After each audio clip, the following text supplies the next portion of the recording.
What is up, Ravens flock? Huge shout out for your support for the 410 Sports Talk. Chance and Glenn are the best in the business. They're killing it right now. They love talking Raven talk. Make sure you go subscribe to their channel. Let's go Ravens. Big trust. Welcome in, everyone, to another episode of 410 Sports Talk. I'm Glenn Martin here with my co-host James Haskell and an old friend and guest of the show, Kevin Hickey, who is the editor over at the Colts Wire. Kevin, thanks for jumping on with us tonight. Of course, anytime I can hop on with you boys, it's a pleasure. Appreciate it. We're really excited to dig into this game, and I'm not sure, Kevin, if you are a gambler yourself, but Glenn and I do some dabbling, and every time we do some dabbling, we go to mybookie.ag. You know, just in case you're interested, they have a ton going on right now. The biggest thing that they have going on is that with the promo of using 410, 3 letters, they will match your first deposit up to $1,000.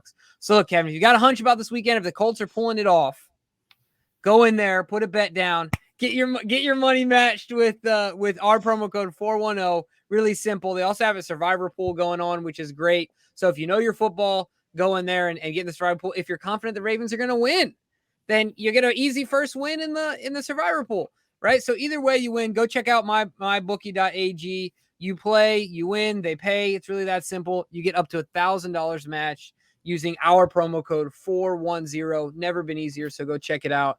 But Kevin, speaking of money, this is what we got to know. The big change to this Colts team this year came down to quarterback, and Carson Wentz was brought to take over for retiring Phillip Rivers.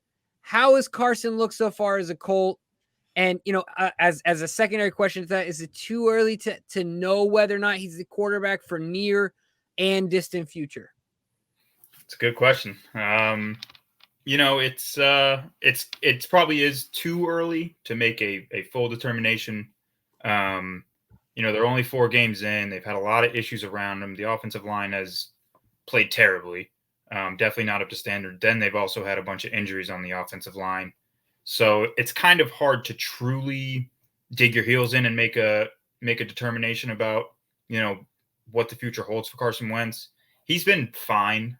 He's been solid. He's coming off his best game against the Dolphins, but it's not really saying anything. Dolphins defense is kind of a shell of itself.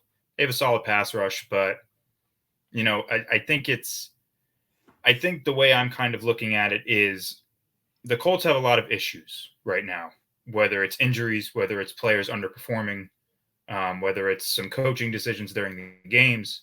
They've got issues.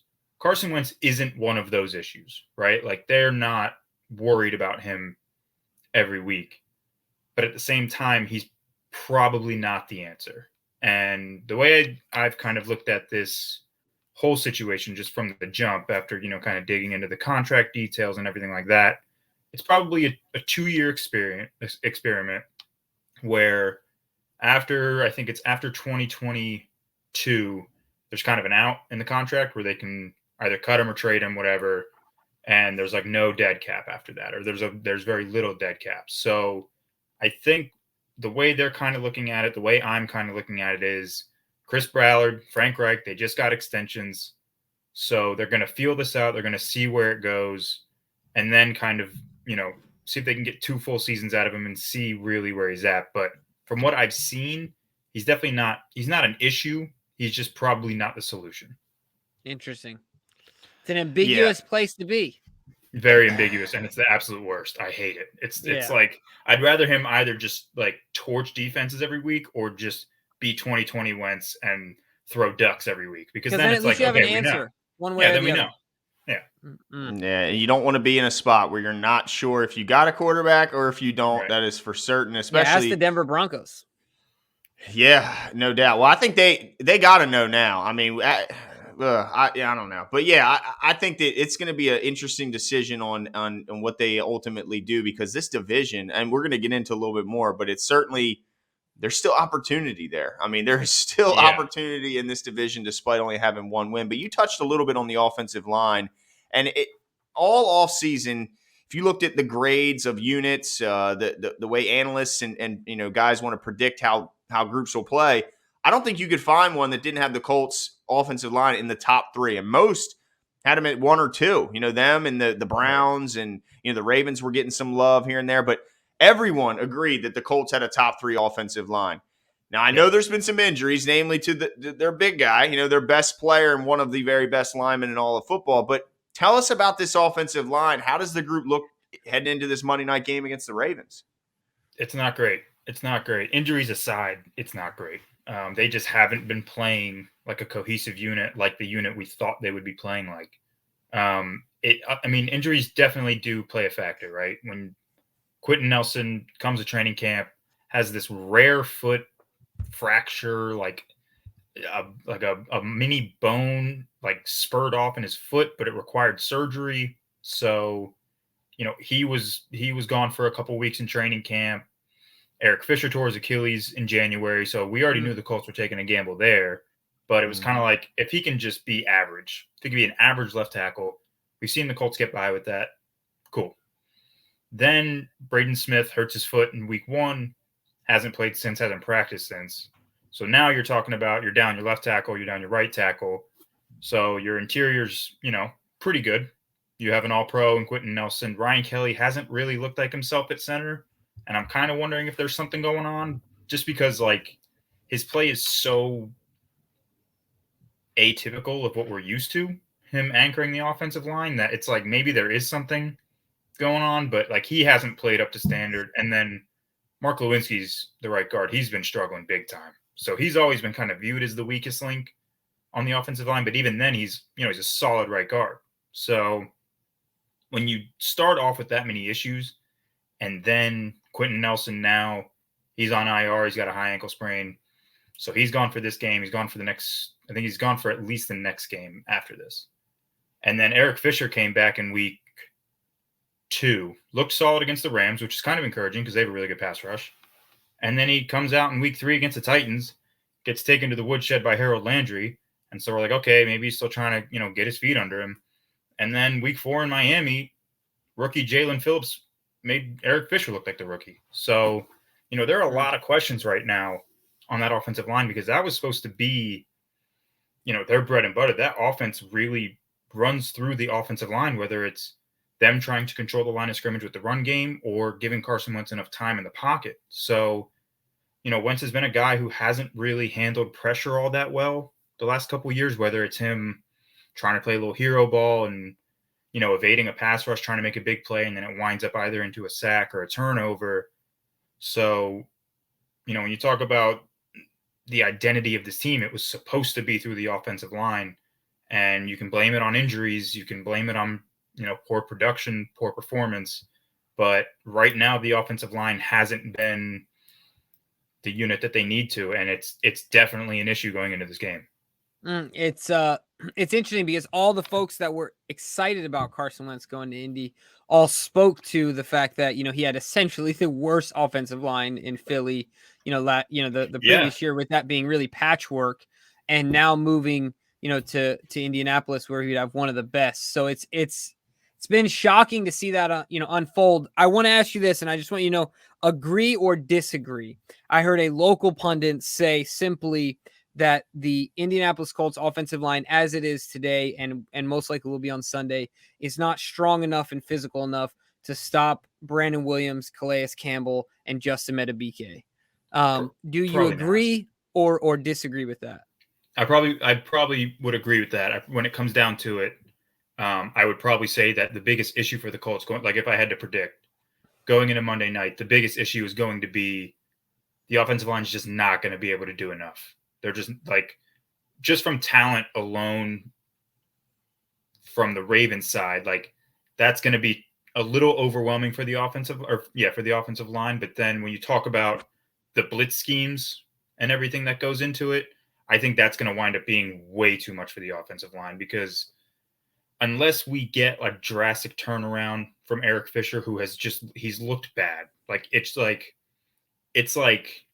the man has no base in his blocks at all. So when that happens, that's not, when you're coming off an Achilles, you're 30 years old. I don't know if that's something that just clicks overnight. You know what I mean? So it's going to be an issue. And my prediction, we're recording this on Wednesday night, But like my prediction is going to be the defensive line is going to be way too much. It's going to have too much of a factor on Carson Wentz and the offensive line. So yeah, I would agree that it's probably going to be a little overwhelming for the pieces that the Colts are going to have. It might be a little different if Braden Smith returns, because he's a big piece of their offensive line on the edge at right tackle, but he hasn't practiced in 3 weeks, so it's going to be kind of hard to really know that until we get the injury reports. Gotcha. Sorry about that. The running back room is another room where preseason, I mean, you look at it on the outset, it looks like one of the very talented rooms in all of football. And you know, they got the bell cow, they got the pass catcher, you know, but it looks like one of those guys is not happy sharing the carries and is not happy with his role. So what can you tell us about the running back position, and who should the fans be most concerned about in that group? I mean, I wouldn't say any of them are unhappy. Well, I guess if you're alluding to Marlon Mack, yeah. Yeah, so, exactly. Yeah. Well, because there's a little. So Jonathan Taylor's the guy, right? Like he's the bell cow. He's the early down guy. He's going to get the goal line touches the majority of the time. So he's the guy you want to kind of game plan your defense for. Nyheim Hines is, I would say, arguably, maybe not even arguably, the most explosive player on the Colts offense. But the whole thing with Nyheim Hines is he'll go out and he'll have this fantastic game where he'll take like 5 carries for like 30 yards and a red zone touchdown, and then catch 5 passes for 50 yards. And it's like, oh man, this guy can really do it all, because he can. You know, he can run out of the backfield. He can play in the slot as a pass catcher. He can pick up blitzes pretty well. So it's like, why aren't we getting this guy more touches? And then the next week, he just does nothing. Like he's playing like 30% of the snaps and he has like 3 touches. So the guy you're going to game plan around is Jonathan Taylor. And I would say that because they did struggle pretty, like before week 4, they were struggling pretty hard running the ball. But I think a lot of that was more on the offensive line, trying to find its identity, dealing with their poor play, dealing with injuries. So I think it would be less on the running back room, more on the offensive line, whereas like they're not producing as much early in the season. As for Marlon Mack, it's kind of a mutual thing. I believe them when they say that, where they kind of came to a mutual agreement that it's going to be best for him to be traded before the deadline, because it's Jonathan Taylor's backfield. I think Frank Reich had a quote on Monday when he was meeting with the media, and he said, you know, they start their outline for the backfield touches with Jonathan Taylor gets 20, Nyheim Hines gets 5, Marlon Mack gets 5. That's kind of where they start their game plan. So there's just not enough work to go around, because Jonathan Taylor's so good. You can't take him off the field. Nyheim Hines is so good. You can't take him off the field. So I mean, obviously Marlon Mack's not happy. I mean, why would you be? Because you want to play. He's a competitor. He wants to play. So I think it's going to wind up working out for both the team and the player. But the backfield is what they're going to have to establish that going into this game. Yeah, for sure. I think that's the one guy that can do a lot as far as keeping this game competitive, keeping the Colts in the game, you know, with Taylor in the backfield, who's a guy that I know that Glenn was really high on coming out of the draft as well. Yeah. Certainly a guy that we wanted to get here in Baltimore, but not surprised to see him doing well. Now, we know a lot about great defense here in Baltimore, of course, and one of the things that we've seen throughout the past is that every defensive coach likes to have at least one great player at every level. Mm-hmm. So, you know, the Colts certainly have 2 with DeForest Buckner and Darius Leonard. So can you tell the fans a little bit about and enlighten us about what those 2 guys do and what challenges they bring to M&T Bank Stadium this coming Monday as defensive playmakers? Yeah, so starting with Buckner, he's just disruptive. The guy just knows how to collapse the pocket from the 3 technique. You know, he has the body of a defensive tackle, but he moves like a defensive end. So when you talk about the burst, when you talk about his explosion off the line, but then you also add in how smart he is as a player and as a pass rusher, it just adds a completely different element to his game. So Buckner's going to be the guy. Buckner is the guy that offenses, when they sit down on Monday and Tuesday and they start game prepping, Buckner is the guy that they key on. You're going to see a lot of double teams from the interior on him. The Colts are going to try to do some things to kind of free up some lanes for other guys, free up some lanes for him. But the defense starts and ends with DeForest Buckner. If he can kind of take over a game, the defense usually has a really, really good outing. Because he's just a guy that his game is so impactful in the pass rush that the defense kind of lives and dies with how he does and how the pass rush does. So Buckner's the guy that you really need to be like, okay, this is the one we need to focus on. Leonard, it's been interesting. It's been interesting because Leonard is a super competitive guy, right? Like he's kind of, the way I kind of write about it and say in a lot of my articles is DeForest Buckner is the engine, right? He's the engine of the defense. He gets it going. He gets it started. He keeps them going. Darius Leonard's the heart of the defense, right? So he's bringing the passion. He's bringing the energy. Obviously, we know his talent is very high. He's a very talented player, and he's very motivated. It's been a bit of a slow start. Signs a $100 million contract this offseason. You know, he's the highest paid linebacker in the NFL. Dealing with an ankle injury, so I'll give him, you got to give him a little bit of slack because he's playing through it. You know, that's not an easy thing to do, but he'll have a big play here and there. But it just kind of, you watch and you're kind of like, you know what? I just feel like there could have been a little more. At the beginning of the season, he was kind of bouncing off blocks a little bit. Seemed like he, sometimes he's maybe being a little overzealous on his run fits, but he's a guy that's going to bring a lot of energy. You talk about a primetime game against the Ravens. The Colts are like 6.5-point underdogs. He's going to bring it. He's going to bring the juice. Yeah. So, that's a guy that you really need to focus on. But, there are legit questions about, whether you can attack the middle of the field with him there. But he's going to be a guy that really brings it in the middle of the defense. And, hopefully they can get this thing turned around because he's a big reason why they have success. And when he's not playing, up to his standards, it's a big reason why they don't have success. So, Leonard's great. He's a great player. So we'll see what happens. Now, what about the back end? You talk about the secondary.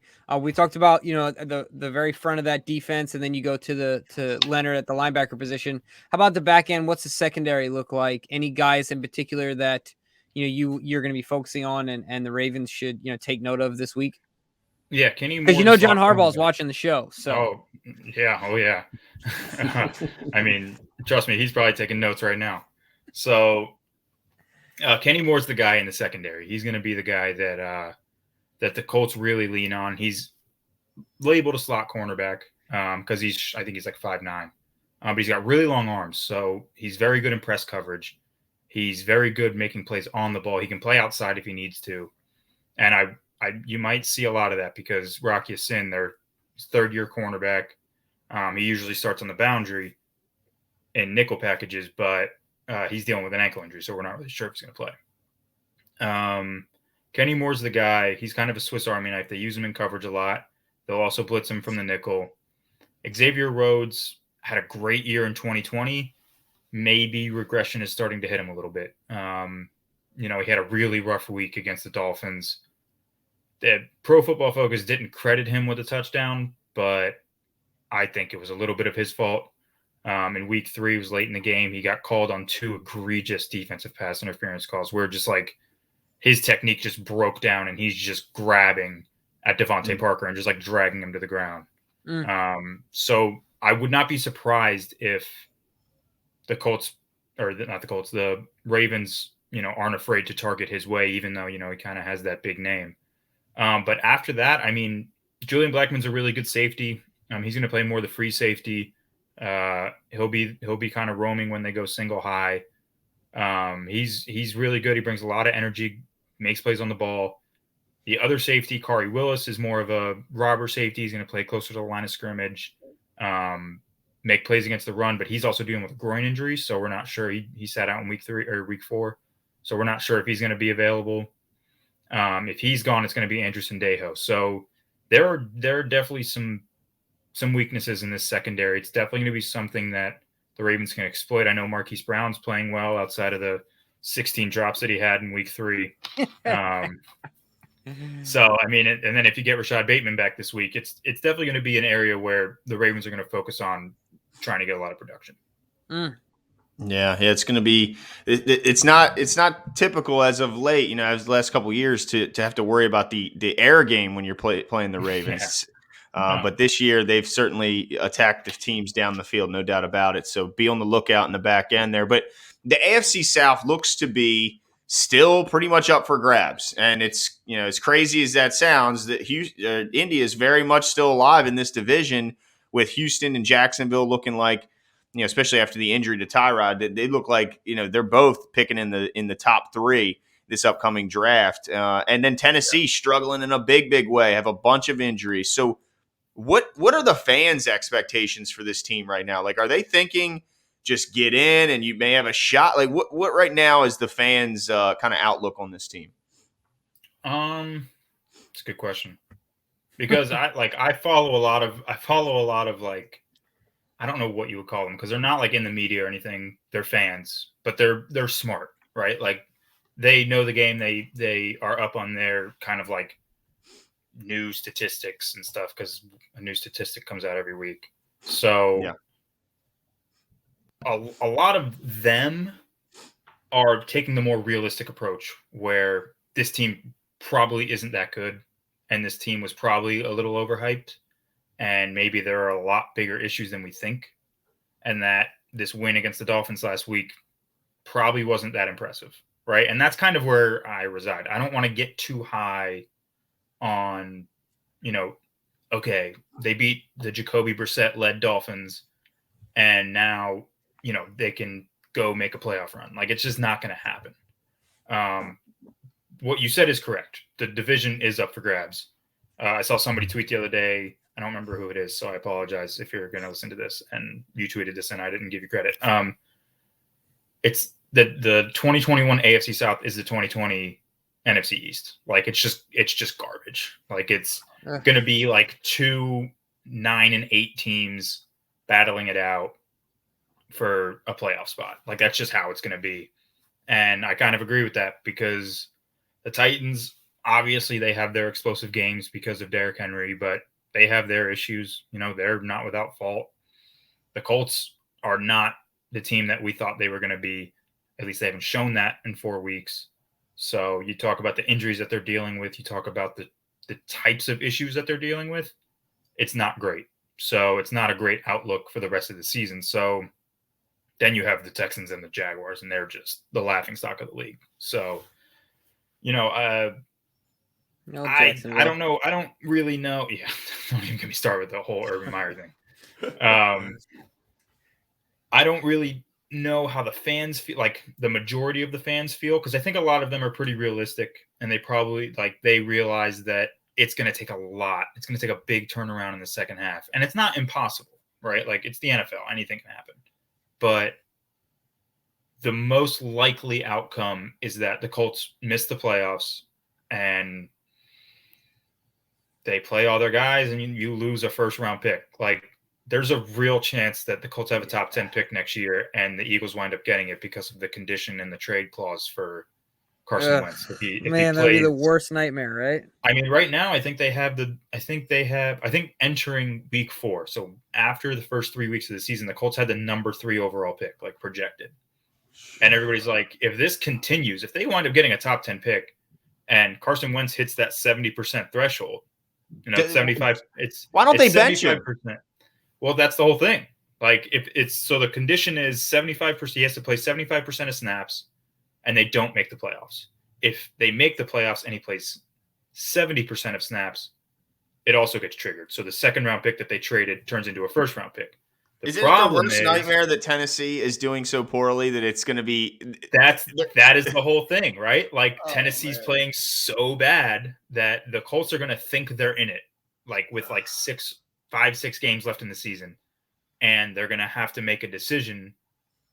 Do we try to preserve our first round pick because it's going to be in the top 10, or do we just start the best quarterback that we have on the roster in Carson Wentz? And And then you're going to have to play a Browns or a Ravens team in the first round of the playoffs. And that's if you make the playoffs. If you make the playoffs, you could still lose the first round pick. And I know what Chris Ballard and Frank Reich are going to do. They could be eliminated from the playoffs. They're playing Carson Wentz. They're not going to bench Carson Wentz. So, they kind of had an opportunity 2 weeks ago. They could have put him on IR because the guy had 2 ankle sprains and could barely walk. Yeah. That was your opportunity. Let him sit 3 weeks, miss 3 games. You're probably good for the snap count threshold. And then you don't have to worry about it. Then you can compete the rest of the year. And I know there's a lot of factors going into it. And, I'm an armchair GM, whatever. But we're going to get to week 14 and everybody's going to be talking about how are the Colts still playing Carson Wentz because they're probably out of playoff contention and he's right at the threshold for snaps. So that's going to be an interesting storyline to keep an eye on. Seriously. Because it's going to be, you want to talk about that's going to be hell for me because I don't want to have to talk about that, but I know I'm going to have to because that's what's going to happen. The Colts are going to start Carson Wentz and they're going to lose their first round pick. It's going to be a top 10 pick. Oh, man. Well, I'm glad that's not you guys are sitting pretty in Baltimore. You guys are looking great. I mean, outside of the week 1 loss, and that even went into overtime. So it's it is crazy how they bounce back from having the most players on the IR and the most money on IR. And it's not even really that close. It's crazy. And you were talking about the pass rush earlier, and I don't know. Justin Houston's healthy, isn't he? I know he went on the COVID list, right? Yeah, he missed the one game for COVID, but that's it. Yeah. That's another guy that's, the Colts let him go into free agency. We're going to ask about that. Do you feel like he's missed? Yeah, I see Kwity Paye is not really.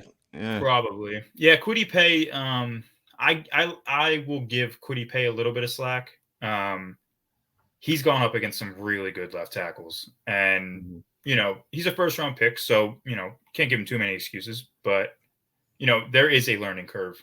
And so I'm more bullish on Kwity Paye, I'm more bullish on him turning into something than him being a bust. So, I'm willing to give him a little bit of slack. So, Justin Houston, it's, I don't want to be a hypocrite because I was saying that they should probably let him walk, right? He probably wasn't worth what $3 million? Were going to have. Well, $3 million. Yeah, you bring him back to $3 million. Well, just because with the issues now, but my whole thing with Justin Houston was the Colts needed to see what they had in their young guys with Kamoko Toure, with Ben Banogu, and with Kwity Paye. But if they're not playing Kamoko Toure. He saw his highest snap count last week. It was 40%. They're not playing Ben Banogu. So if you're not going to play them, then you probably should have signed Justin Houston. But the edge rush, it's been an issue. It's been an issue for the last 4 years, and we're kind of hoping that Kwity Paye is the answer. Yeah, I was definitely high on Kwity Paye. Love his story. I'm a sucker for a good story, and so certainly I was high on him. So hopefully he turns out. We'll take it 1 week later, after the Ravens game. But we've been certainly. He might not play. He's got a hamstring injury, so that's just another guy. Man, my goodness. So it's also comforting to know that we're not the only team bit by the injury bug, don't you think, Glenn? Yeah, it's certainly making its way around the entire league, it looks like. Jeez whiz. But we got to ask you this question, Kevin. This is really, I think, what it comes down to. What does Indy have to do? We talked about Jonathan Taylor being a big part of that. But what does Indy have to do if they have a chance of coming into M&T Bank Stadium and getting a win? Because we know as well as anyone, no one was picking, except yours truly right here, no one was picking us to beat the Chiefs. Yeah, I didn't pick us. And right, exactly. Only those that had the courage. Why I gotta wear this damn jersey in an upcoming show. And I'm not thrilled about. Hey, man, you got to pay your dues. That's right. That's right. But so my point is that any given Sunday, any given Monday night, right? You're still an NFL team. They can still get the job done. But what do they got to do? In what ways do they have to execute to come in and hope for a victory? It's really tough because Lamar Jackson is such a dynamic talent. The Colts defense isn't really, in my opinion, it's not really equipped to shut him down, right? You're going to have to contain him. Obviously, that's in the game plan every week. Every team that plays Lamar Jackson, you contain him as much as you can. You're going to have to force turnovers against him because I think that's where he can get in trouble a little bit. If he tries to make kind Certainly of a hero this year, play. that's been more of a story than before. Yeah. So, they're going to have to take advantage of those opportunities. They're going to have to be better in the red zone. They showed a little bit of life last week in the red zone. I think they were 2 of 3 on their actual drives in the red zone. But before that, they were on like a historic start, bad historic, one of the worst red zone starts in history for the first 3 weeks. So that's definitely an area that they have to be better in. And they can get better because it's part play calling, it's part execution. So they'll have to take advantage of their opportunities there. And then, the edge rush has to get there. If there's no pass rush, they have no chance, because every week that the defense plays a good quarterback, if they don't get a pass rush, it's game over. It's game over. So, I think it's, it's the NFL. It's possible. It's possible they come out with an upset, but it's going to take a lot. It's going to take a near perfect game from the Colts, especially considering the injuries that they're dealing with. Oh man, that's a tough task. Certainly execution, if they execute at a higher level than the Ravens, certainly anything is possible. But sounds like a lot of tough things that the Colts are going to have to do this coming Monday. Yeah, it's going to have to be a perfect storm. I mean, just with the way they're playing and the formula that they're building right now, just given the personnel that they have, it's probably not all that conducive to the Ravens are going to score. It's going to happen. I think they can force some turnovers. They can force some big plays, but the way that their offense is running right now is not conducive to, if you need to score 30 points against the Ravens defense, I just don't see that happening.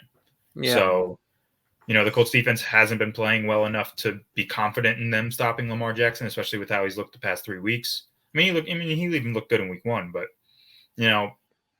it's going to take a lot. It's going to take a lot, and I'm not all that confident it's going to happen. Well, what's your final prediction? If you put out a prediction yet, not sure. But which way are you leaning? I think we know which way he's leaning here, Jimbo. My goodness, pretty clear about that. I just want to hear. He's doing more than leaning. He fell over. We'll make it official. No, I honestly,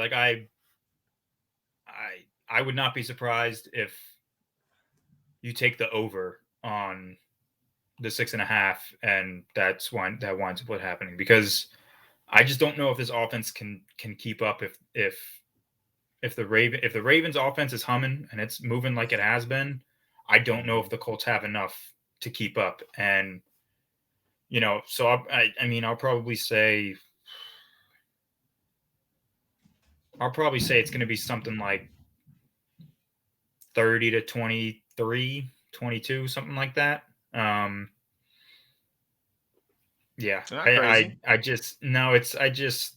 don't see it happening. There's just too many issues for the Colts, and the Ravens are just too good. They're too complex with their defensive scheme.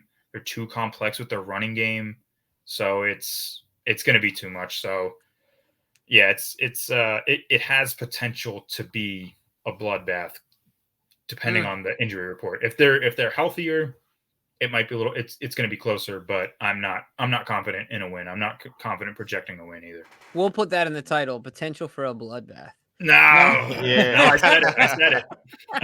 Hey, look, you heard it from Kevin first. If you're in a survivor pool over at mybookie.ag, make sure you pick the Ravens this week, because Kevin doesn't see an alley in which they win. But I tell you what, if Big Al's not at left tackle and we got Andre Smith there, this could be a whole nother ballgame. Great day here for Quiddy Pay to get going, right? Yeah, get him out there, get some confidence, because Andre Smith does not need to be playing tackle. Yeah, exactly. No. But yeah, if you're a Colts fan, go check out the Colts Wire. Kevin Hickey's doing great work over there. Get you up to date on all your Colts news for sure. Kevin, thanks again for coming on with us, spending some time, and we look forward to talking to you again down the road. Absolutely, fellas. I appreciate you having me. Yep. See ya.